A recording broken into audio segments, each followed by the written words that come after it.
Que a doce e maravilhosa paz do Senhor Jesus esteja no seu coração. Seja muito bem-vindo a mais uma aula da nossa Escola Bíblica, a nossa primeira aula deste ano. E um feliz ano novo para você. Eu quero desejar muitas bênçãos da parte de Deus neste ano para a sua vida, para a sua família. Eu sou o professor Egivanildo Tavares e falo aqui da Assembleia de Deus em Santa Rita, na Paraíba, que é liderada pelo pastor Djalma Silva. Nesse trimestre nós vamos iniciar esta lição que traz o tema Aviva a Tua Obra. Foi escrita pelo teólogo e pastor Elinaldo Renovato. E o tema da nossa primeira lição é esta: o avivamento espiritual. Nós sabemos que a Igreja do Senhor, desde o seu surgimento em Jerusalém, há 2000 anos atrás, como também o povo de Israel no Antigo Testamento, que era a antiga Assembleia, que Deus habitava no meio deles, sempre careceram de avivamentos, pois no transcorrer do tempo da história surgem as crises, o esfriamento, o afastamento, e o avivamento surge justamente para trazer o povo de volta, fazer o caminho de volta. Por isso que o verbo avivar, daí vem a palavra avivamento. O verbo avivar significa tornar-se mais vivo, animar, tornar-se mais ativo, aguçar, tornar mais brilhante, visível, realçar, pôr novamente em uso. Tudo isso no verbo avivar. E o tema é este: o avivamento espiritual. Pois nós sabemos que a igreja é um povo espiritual, é o povo do Espírito, porque o Espírito Santo é quem une, forma um só povo, faz um só elo. Foi o Espírito Santo que inaugurou a igreja, é quem conduz a igreja, e quando há um esfriamento, quando há um afastamento, há uma necessidade de um avivamento espiritual, pois ele depende da ação do Espírito, uma operação do Espírito para que o nome do Senhor seja glorificado e o seu povo seja avivado. Os objetivos dessa lição são 3. Primeiro, conceituar avivamento. O que é avivamento? Segundo, elencar as condições para um avivamento espiritual. Terceiro, justificar a necessidade de um avivamento espiritual. O nosso texto áureo é um texto bastante conhecido, que está no segundo livro das Crônicas, capítulo 7, versículo 14, que diz: "E se o meu povo, que se chama pelo meu nome, se humilhar e orar e buscar a minha face", diz Deus, né? "E se converter dos seus maus caminhos, então eu ouvirei dos céus e perdoarei os seus pecados e sararei a sua terra." É bem verdade que esse texto está num contexto da oração de Salomão, na hora da consagração do templo. E o texto nos mostra literalmente que Salomão fez uma oração dizendo justamente para o Senhor que se o seu povo pecasse, tudo aquilo que estava na lei de Moisés, eles seriam punidos, levados para uma outra terra, para um povo que falava outra língua, eles seriam castigados, a sua terra seria oprimida com a seca, com as pestes de gafanhotos, eles viveriam momentos difíceis. E Deus mostra que se o seu povo que se chama pelo seu nome, não é o povo que chama o nome de Deus, não é o povo que clama pelo nome de Deus. Aqui é: "E se o meu povo que se chama pelo meu nome", não é chama o meu nome. Porque o povo que tem o nome de Deus é Israel. Israel. El é Deus. Então o povo que tem o nome de Deus na face da terra é a nação de Israel. E Deus está falando para esse povo A oração de Salomão, ela está voltada para a nação de Israel, que é o teu povo, Deus. E Deus responde: se o meu povo, que se chama pelo meu nome, não é o povo que clama o meu nome, que a oração envolve também clamar o nome de Deus. Mas aqui é bem verdade que Deus está falando, Ele é o Deus desse povo e esse povo lhe pertence. Se o meu povo, que se chama pelo meu nome, se humilhar e orar e buscar a minha face e se converter dos seus maus caminhos, então eu, Deus diz, ouvirei dos céus e perdoarei os seus pecados, sararei a sua terra. A verdade prática nos diz assim: humilhar-se-á diante de Deus, buscar a face do Senhor em oração, humilhar-se diante de Deus, buscar a face do Senhor em oração e converter-se dos seus maus caminhos. São atitudes que precedem o avivamento espiritual. Então, se o povo de Deus pecasse e esse pecado os levasse para o cativeiro, para uma terra distante, como aconteceu, e lá eles se lembrassem do que Deus fez, do que Deus faz, e eles buscassem de forma humilhada, verdadeiramente humilhado, coração constrangido, contrito, quebrantado, então Deus iria ouvir dos céus e restaurar o seu povo. Então a lição, ela nos chama a compreender isso, a perceber quais os caminhos para um avivamento. E porque estamos necessitando de um avivamento. A nossa introdução diz que nesse trimestre estudaremos o avivamento espiritual. Veremos o quanto ele é indispensável para o crescimento, o desenvolvimento e o cumprimento da missão integral da igreja no mundo. Sem avivamento, a igreja não pode continuar, pois ela por si só ela esfria, ela por si só se afasta, ela por si só é seduzida pelo ativismo, pelo secularismo, pelas coisas do dia a dia. E quando a igreja se dá de conta, ela já está bem distante, já foi dominada e influenciada por uma série de coisas que ela precisa de um avivamento para tornar a avivar-se, para tornar a vivacidade, para que ela se torne visível novamente, para que ela se torne mais brilhante, para que ela seja realçada, para que ela receba vigor, para que ela receba ânimo, que o verbo avivar traduz tudo isso. Então, uma necessidade, a gente vê como o povo de Israel sempre se desviava, sempre se afastava. O livro de Atos dos Apóstolos nos mostra a igreja sendo inaugurada com o derramamento do Espírito Santo em Atos 2. Em Atos 3, ela está vivendo uma vida de milagres intenso. Pedro cura o João, e João cura o coxo na porta do templo, multidões se convertem. Capítulo 4 vem a perseguição, já vem a primeira prisão, e capítulo 5 já vem o primeiro afastamento da doutrina. Ananias e Safira já pecam, já mentem contra Deus, mentem ao Espírito Santo, e aí a gente vê que as pessoas têm facilidade de se afastar rapidamente do projeto de Deus.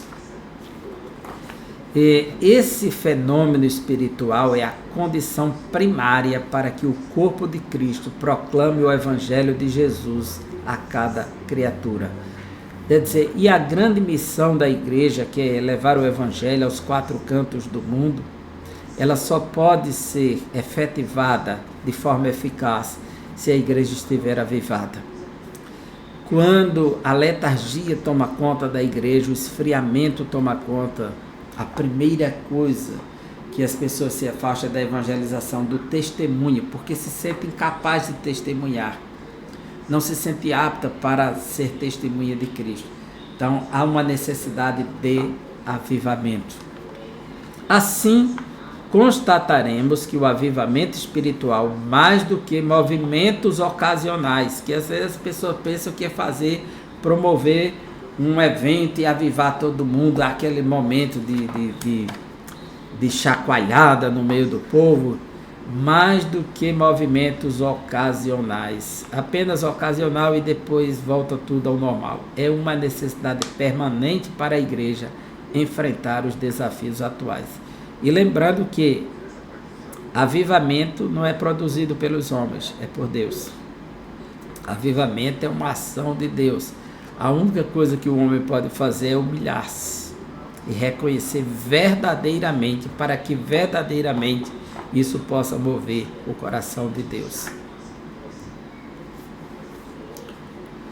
O que é avivamento espiritual? Então, o capítulo 1 ele tem dois tópicos, o avivamento espiritual e a pré-condição para o avivamento. Então, vamos lá. Avivamento espiritual, em primeiro lugar. Avivamento espiritual é uma intervenção de Deus. Se Deus não vier e mover as águas, ninguém vai fazer isso. Só tem início quando o Espírito Santo encontra espaço no coração de uma pessoa, de um grupo, de uma cidade ou de uma nação. Diz que Apocalipse 3, Jesus disse: eis que estou à porta e bato, de uma igreja cristã. Se alguém ouvir a minha voz e abrir a porta, eu vou entrar e vou cear com ele, vou fazer um banquete. E mais ainda, quando uma igreja local volta-se para Deus, buscando de maneira humilde para que Jesus possa transformar a realidade espiritual. Dessa forma, as circunstâncias de nossa vida externa também são transformadas pelo poder de Deus. Quando o avivamento chega, ele altera tudo. Os grandes avivamentos da história da igreja estão registrados nos anais da história do cristianismo, nos provam que, quando eles chegaram, não atingiram somente a igreja, mas a sua comunidade, a sua sociedade, a sua cidade, o seu país, foi tocado poderosamente pelo avivamento. Mudanças significativas acontecem quando há um genuíno avivamento. Um movimento, seja social ou de aparência espiritual, não traz mudanças. Quando não há mudanças, não há avivamento, que avivamento leva as pessoas para perto de Deus e para perto das pessoas no que diz respeito ao cumprimento do projeto divino de evangelizar, comunicar as verdades divinas, de expandir o reino. Quando isso não acontece, então não aconteceu o avivamento. O avivamento espiritual, ele é uma ação divina. Nós podemos ver nas Escrituras como Ezequias foi um rei que voltou-se para Deus em um grande avivamento. Fez tudo diferente do que seu pai Acais teria feito. Em Israel ele fez o oposto e Deus engrandeceu o seu nome na vida do rei Ezequias. Nós temos também o rei Josias, que foi outro exemplo de avivamento. E o Senhor operou de forma majestosa no seu reinado, porque ele se voltou para Deus. A pré-condição para o avivamento. A Bíblia nos mostra que uma situação de crise espiritual ou moral pode ser pré-condição para o avivamento. Só quando Neemias soube da notícia que os muros de Jerusalém continuavam queimados, que se promoveu um avivamento na peça de Neemias voltar com um grupo de judeus para restaurar os muros de Jerusalém.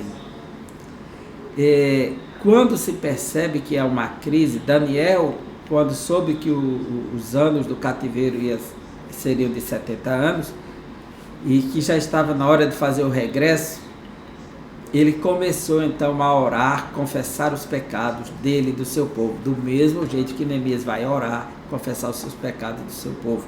É diante da crise que surge o avivamento. Então, a pré-condição para o avivamento. Deus disse ao rei Salomão: se eu cerrar os céus, se não houver chuva, se ordenar aos gafanhotos que consumam a terra, ou enviar a peste entre o povo, porque Deus faria tudo isso com o seu povo? Primeiro, Deus colocou numa terra em que ele toma conta do início ao final do ano. Está escrito em Deuteronômio capítulo 11, versículo 8 em diante. E nessa terra que eles dependiam do cuidado de Deus, se eles pecassem contra Deus, então Deus é quem fecharia os céus. Deus é quem traria a praga sobre eles, porque Deus que cuida do seu povo é o Deus que disciplina o seu povo. E Deus faz isso como uma ação disciplinar para que o seu povo se volte para Ele. A proposta não é destruir o povo, não é aniquilar o povo, é trazê-los de volta.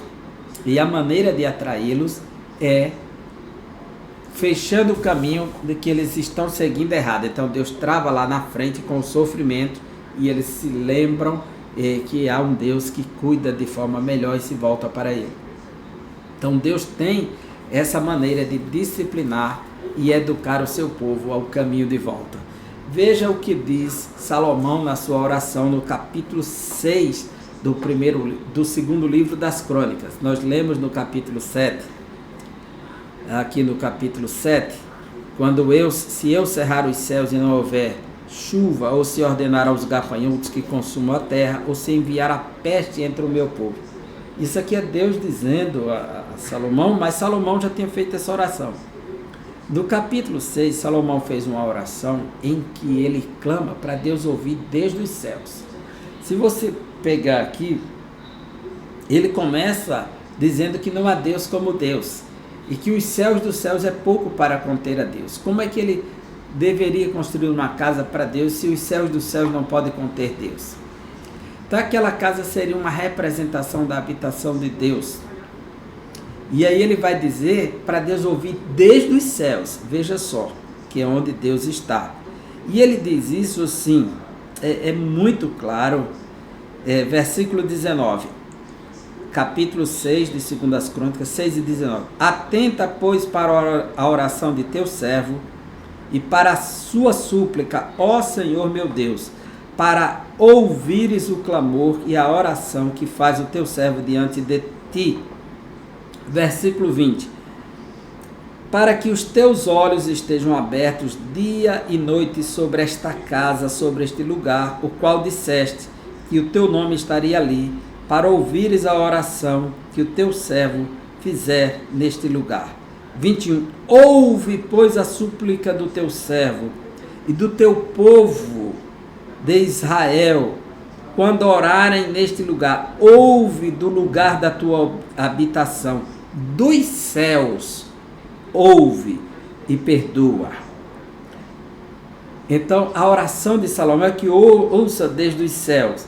Versículo 25, ouve tu dos céus e perdoa o pecado do teu povo de Israel. 25. Versículo 26, quando os céus se cerrarem, se fecharem, e não houver chuva, por ter o teu povo pecado contra ti, e ele orar neste lugar, e confessar o teu nome, e se converter dos seus pecados, havendo tu afligido, ouve tu nos céus, perdoa o pecado de teus servos e de teu povo Israel, ensinando-lhes o bom caminho que andem, e da chuva da tua terra, que deste em herança ao teu povo. 28. Quando houver fome na terra, ou peste, quando houver crestamento ou ferrugem, gafanhotos e larvas, quando o seu inimigo cercar em qualquer das suas cidades, ou houver alguma praga ou doença. 29. Toda oração e súplica que qualquer homem ou todo o teu povo de Israel fizer conhecendo cada um a sua própria chaga, conhecendo, sabendo que está orando e porque está naquela situação, e a sua dor, e estendendo as mãos para o rumo desta casa, ouve, versículo 30, dos céus, lugar da tua habitação, e perdoa e dá a cada um segundo todos os seus caminhos. 33. Ouve tu dos céus, do lugar da tua habitação, 35. Ouve tudo os céus a sua oração e a sua súplica. Versículo 39, tudo do capítulo 6. Ouve tudo os céus do lugar da tua habitação. Por que Salomão faz essa oração? Para que o povo clame e Deus escute dos céus. É interessante que Salomão mostra dois níveis de pecados aqui, que não é dois pecados, é dois níveis ou sequências de pecado. O primeiro é contra o próximo, seu semelhante no plano horizontal. E o segundo é vertical, é contra Deus. Por isso que vem as pragas, por isso que vem as doenças, por isso que vem os céus fechados, para que o povo não prospere. Por isso que vem a seca. Veja só, versículo 22 do capítulo 6. Quando alguém pecar contra o seu próximo. Olha só, quando alguém pecar contra o seu próximo. 24. Quando o teu povo de Israel, por ter pecado contra ti. Então, aí o resto da oração é denunciando esse pecado contra Deus. Veja o 36. Quando pecarem contra ti. Sabe? Então, o povo pecava contra o próximo e contra Deus. Eu pergunto, qual a situação da igreja atualmente? Como tem sido a nossa vivência, nossa comunhão, nossa relação com o próximo e com Deus? Como tem sido? Será que o egoísmo, a soberba, a altivez, o egocentrismo, os interesses pessoais não nos levam a excluir o outro, pecar contra o outro e a viver somente para nós mesmos?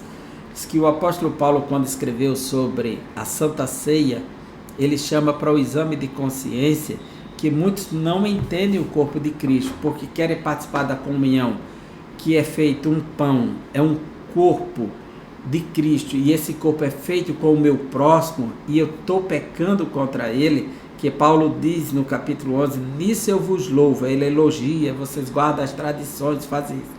A partir do 17, ele diz, nisso eu não louvo vocês, dão um elogio, que vocês se reúnem, ao invés de ser para o bem de vocês, é para o pior. Vocês estão desprezando o irmão de vocês.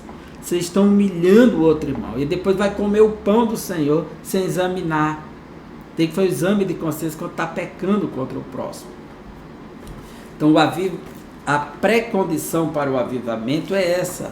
É o reconhecimento dos próprios pecados. A Bíblia nos mostra essa situação de crise. E Deus fechou os céus. Tudo isso porque eles pecaram. Então Deus responde a Salomão essa oração que ele faz no capítulo 7.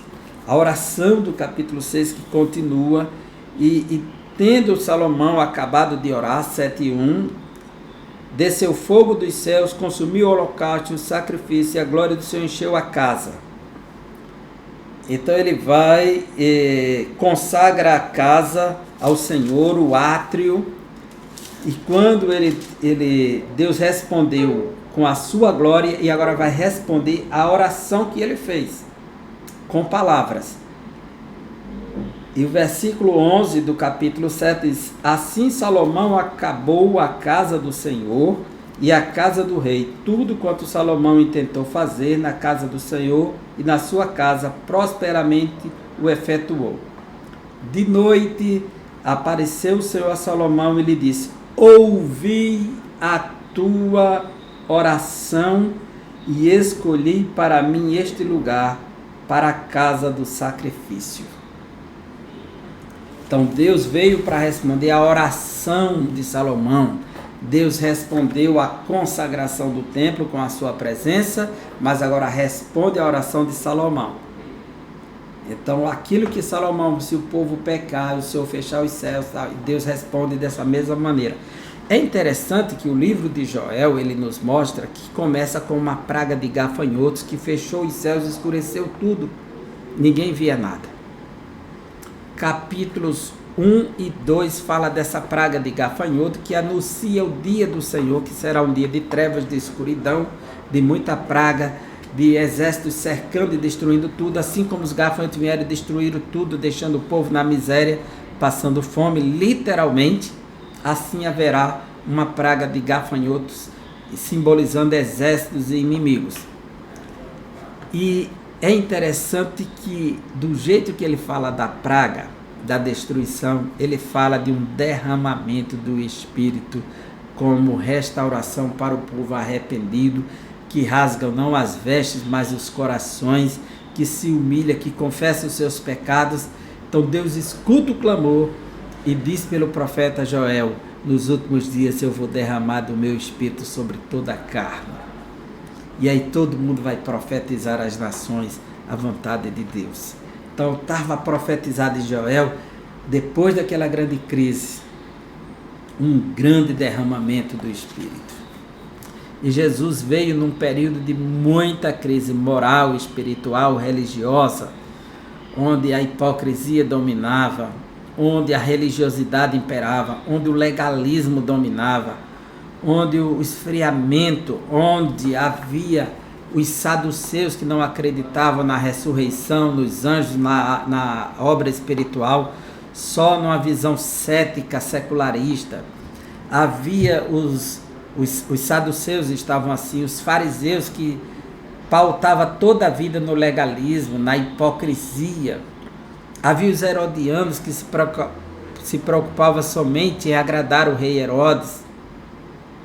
Havia os essênios que se isolaram da sociedade e foram viver numa comunidade fechada, no ostracismo, numa vida monástica, achando que era essa a solução, se isolar da sociedade. Havia os zelotes que queriam resolver com a espada. Então havia crise para todo lado. Jesus veio justamente para superar esta crise e trazer um novo avivamento. E reconheceram que Deus visitou o seu povo e um grande profeta se levantou entre nós quando Jesus ressuscitou o filho da viúva de Naim. Quando Jesus conversou com a mulher que via uma vida prostituída, passou por 5 maridos e o que tinha não lhe pertencia, ela disse: vejo que o Senhor é profeta. Então havia um reconhecimento diferente. Com a chegada de Jesus, o avivamento começou. As condições para o avivamento espiritual. O segundo livro das Crônicas, capítulo 7, quando Deus começa a responder à oração de Salomão, e o Senhor apareceu de noite a Salomão, versículo 12, 7 e 12. E disse-lhe: ouvi a tua oração e escolhi para mim este lugar, para a casa de sacrifício. Era a consagração do templo. Se eu cerrar os céus e não houver chuva, ou se ordenar aos gafanhotos que consumam a terra, ou se enviar a peste entre o meu povo, por que Deus faria tudo isso? Porque se o povo pecasse contra o próximo e contra ele. Então Deus não aceita a injustiça, era uma forma de disciplinar o seu povo. Porém, ele está mostrando que é Deus de misericórdia, Deus de bondade, Deus de justiça, Deus de restauração. Porque se o povo que se chama pelo nome de Deus clamar a Deus, então ele vai restaurar, ele vai avivar. Tudo começa com uma crise.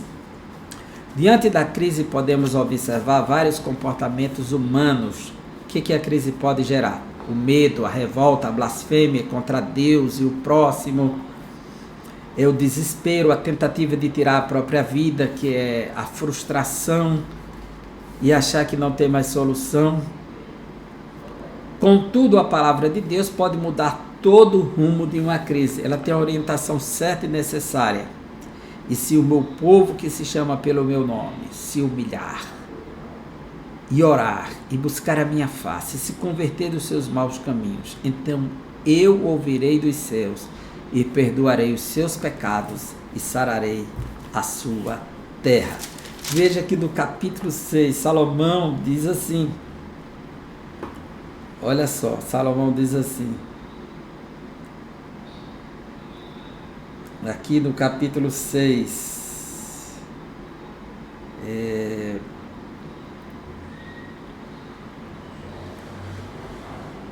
versículo 24. Quando o teu povo de Israel, por ter pecado contra ti, for ferido diante do inimigo, e se converter, e confessar o teu nome, e orar, e suplicar diante de ti nesta casa, ouve tu dos céus e perdoa o pecado do teu povo de Israel, e faze-o voltar à terra que lhe deste e a seus pais.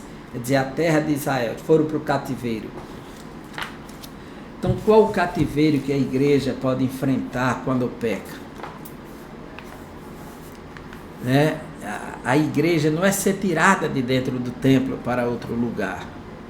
É ser tirada dos privilégios da presença de Deus, das bênçãos de Deus, da graça de Deus. Hoje não é mais esse retorno geográfico, é esse retorno à presença de Deus. Deus é Espírito, Ele está em todo lugar.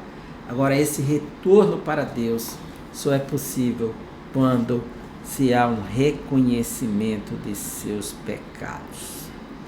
Humilhação diante de Deus, humilhação diante de Deus. No lugar de se revoltar diante das crises espirituais ou materiais que clamam por soluções efetivas, a humilhação diante de Deus é a primeira condição para o avivamento. Somente o prepotente, o orgulhoso, o presunçoso que acha que pode exigir, declarar e determinar alguma coisa, mas os humildes saberão que seus pecados lhe afastam de Deus. Mas a confissão lhe aproxima de Deus. É a primeira condição. E se o meu povo que se chama pelo meu nome se humilhar, Deus é Senhor, Deus é Rei, Deus é soberano, Deus é Criador, Deus é provedor. Somente Ele quem dá, só Ele quem tira, só Ele quem restaura. Então, por que correr, fugir deste Senhor, desse Deus? Orar e buscar a face do Senhor. Ponto 3. Sem a oração não há avivamento, sem a disposição dos crentes para buscar a face do Senhor. O avivamento tarda e não chega se não há oração. Oração humilhada, quebrantada. E Salomão, ele faz questão de usar a palavra oração e súplica o tempo todo no capítulo 6.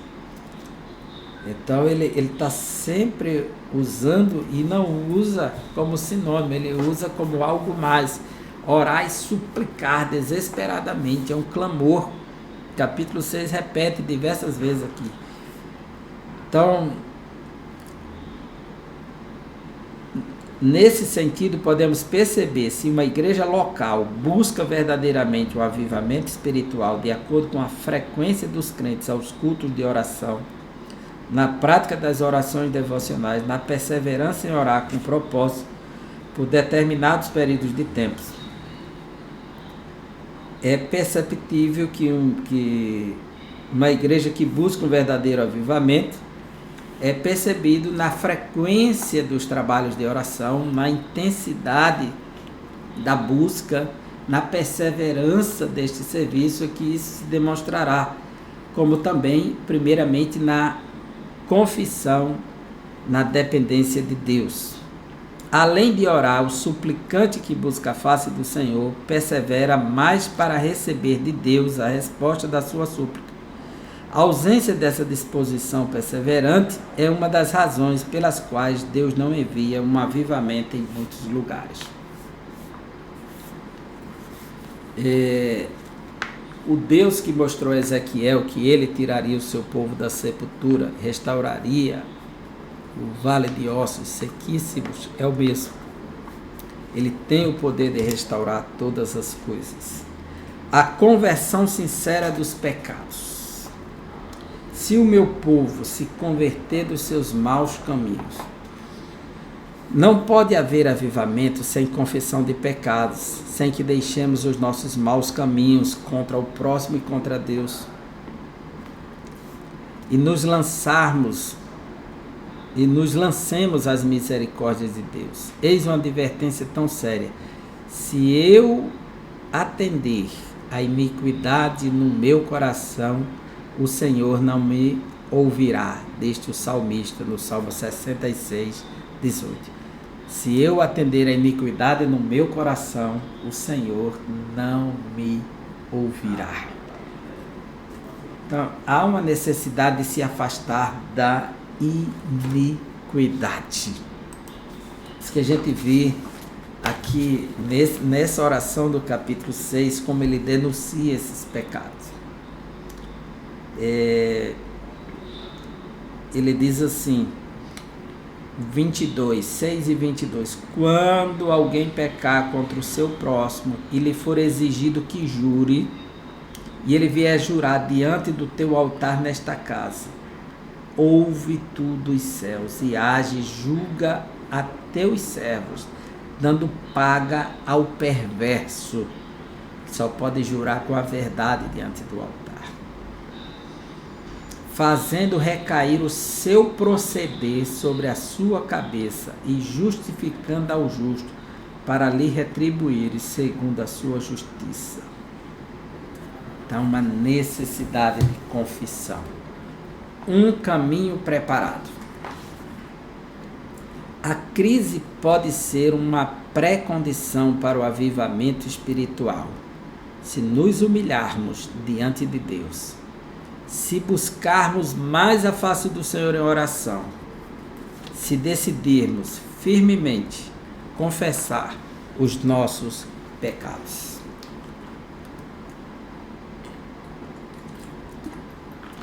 Então, esse é o caminho, um caminho preparado, já está preparado, o caminho da humilhação. O caminho da humilhação, o caminho da conversão. Então o caminho está livre para o verdadeiro avivamento espiritual. Nesse capítulo, a necessidade de um avivamento espiritual,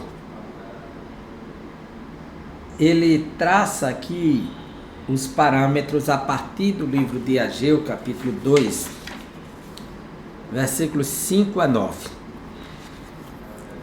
A gente vê que no segundo livro das Crônicas 7, de 12 a 15, Deus mostra que os seus olhos estarão abertos e seus ouvidos atentos à oração que se fizer naquele lugar, no templo ou voltado para o templo, que era físico o local. Agora é para os céus, né?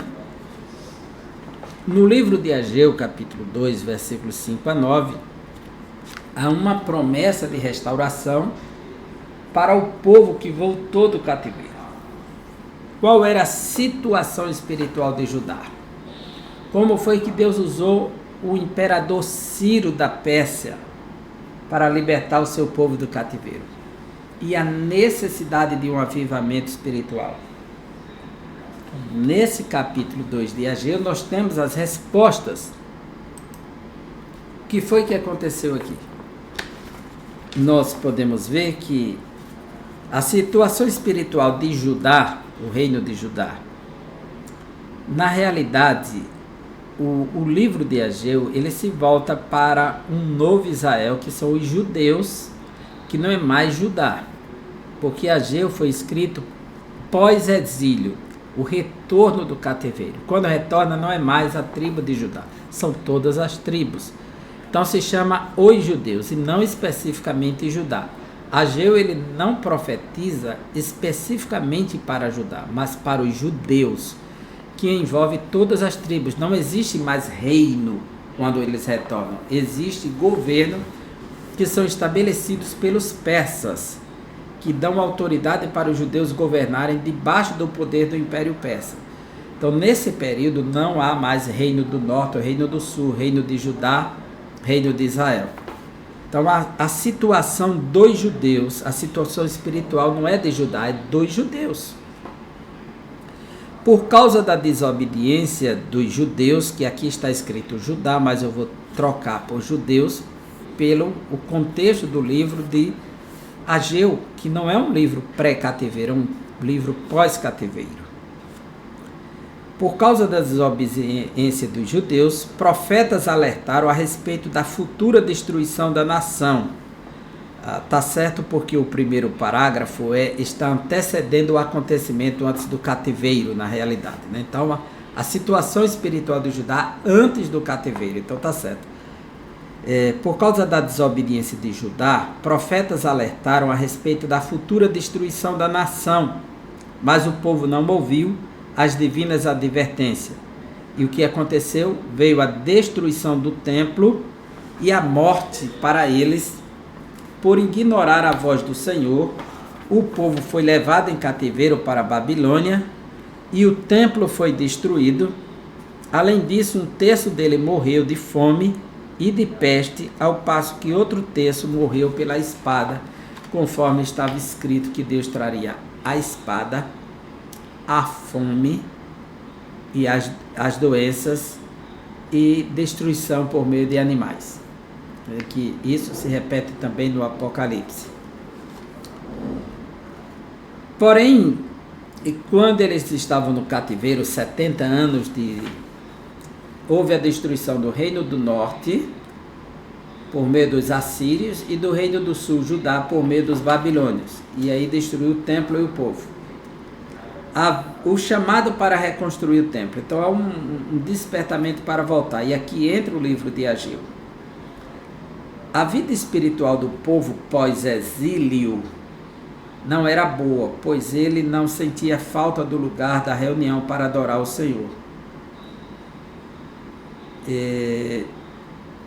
A vida espiritual do povo pós-exílio não era boa, pois ele não sentia falta do lugar de reunião para adorar ao Senhor. Essa afirmação aqui, na realidade, há um clamor na oração de Daniel pelo templo. O remanescente sempre sentiu falta de Jerusalém e do templo, o local da morada de Deus, da habitação. Há um clamor na oração de Neemias que envolve a montanha do templo e o povo e a cidade de Jerusalém. É perceptível na voz do remanescente esse desespero. Porém, aqueles que voltam do cativeiro começam a reconstruir o templo por ordem do imperador Ciro da Pérsia.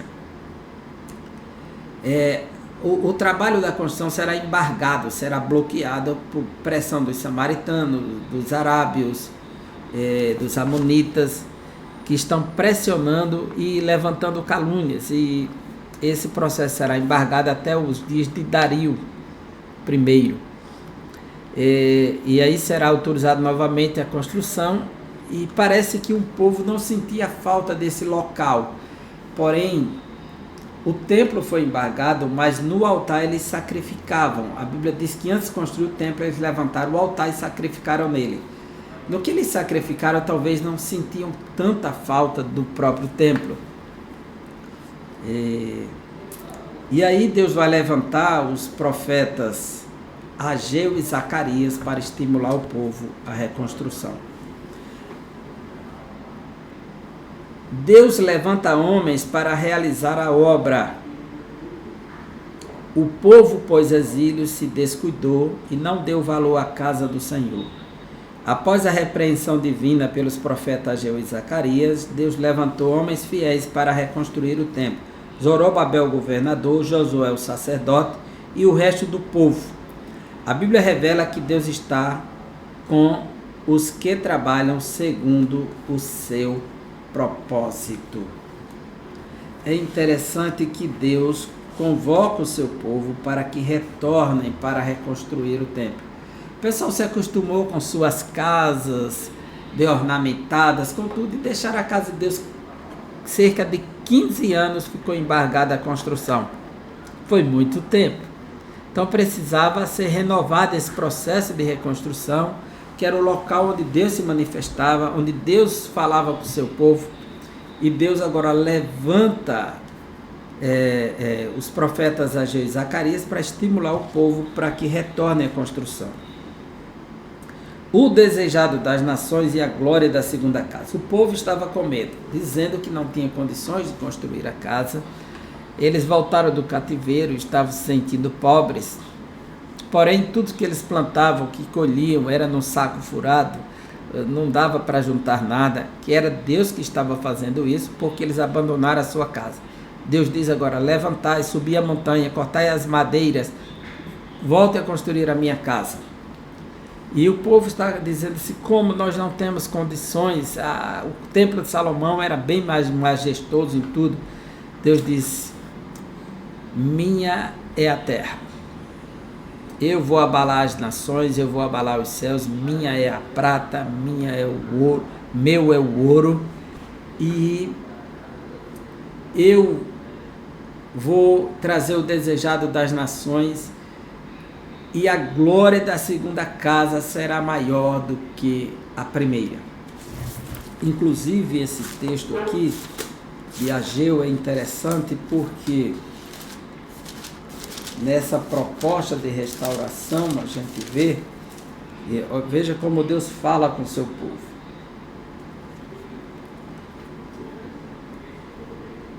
Capítulo 2, versículos 6 e 7, e 8 e 9, 6 a 9.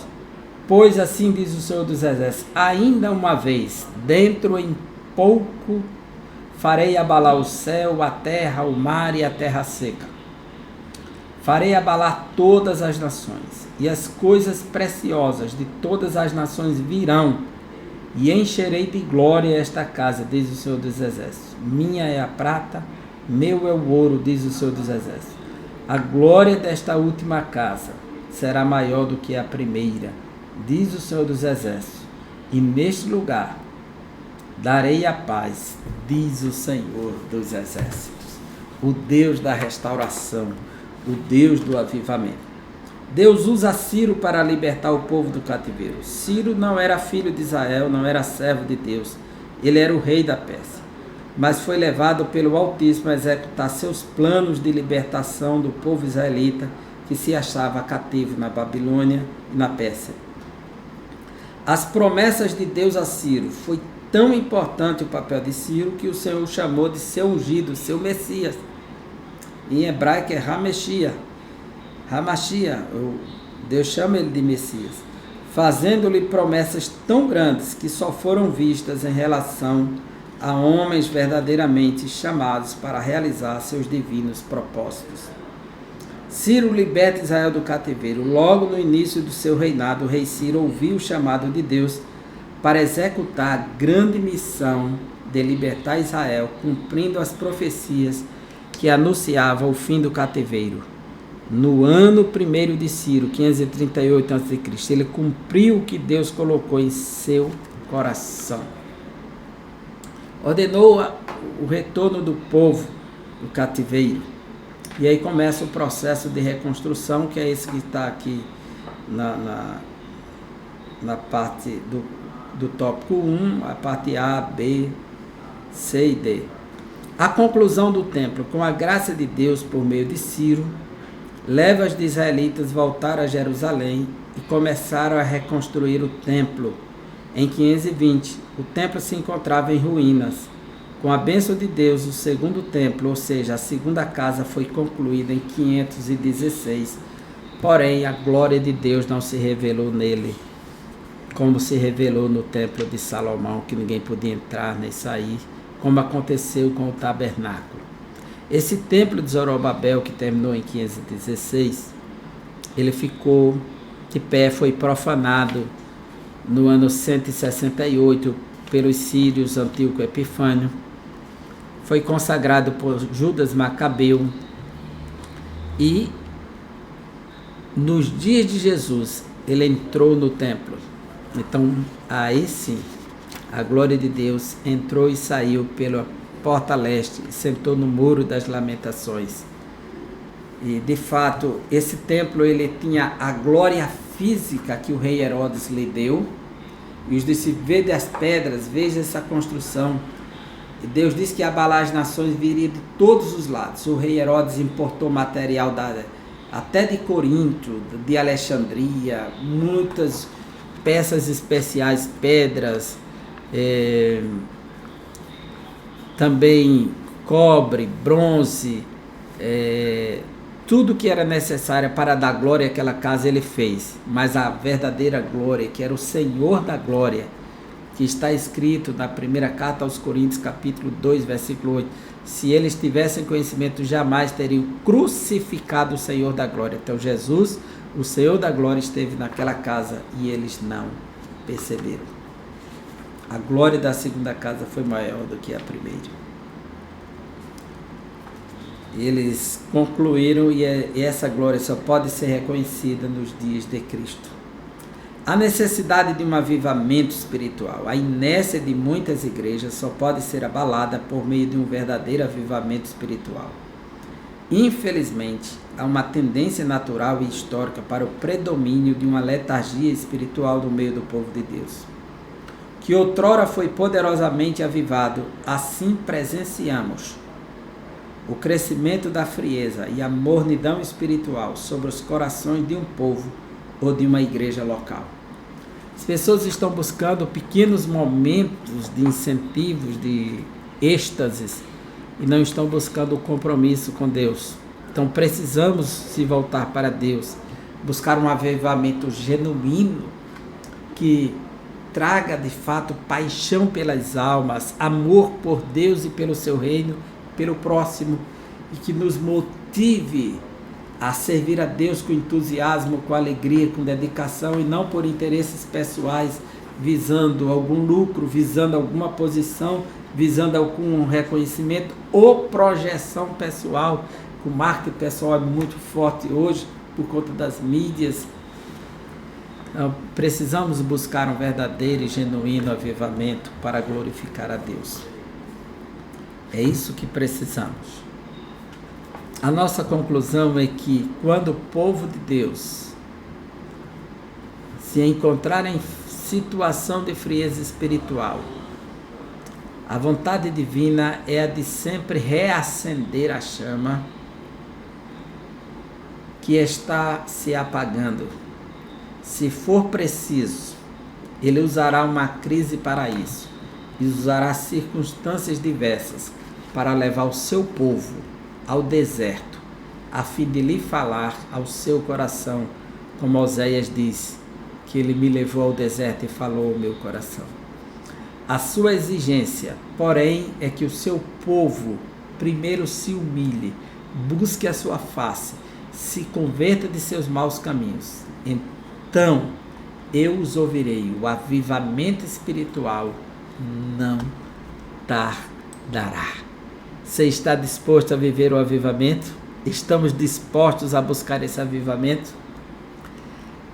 Nós teremos uma lição que vai nos conduzir pela trilha que nos aponta as chamas do avivamento. Que Deus abençoe você. Tenha um excelente ano.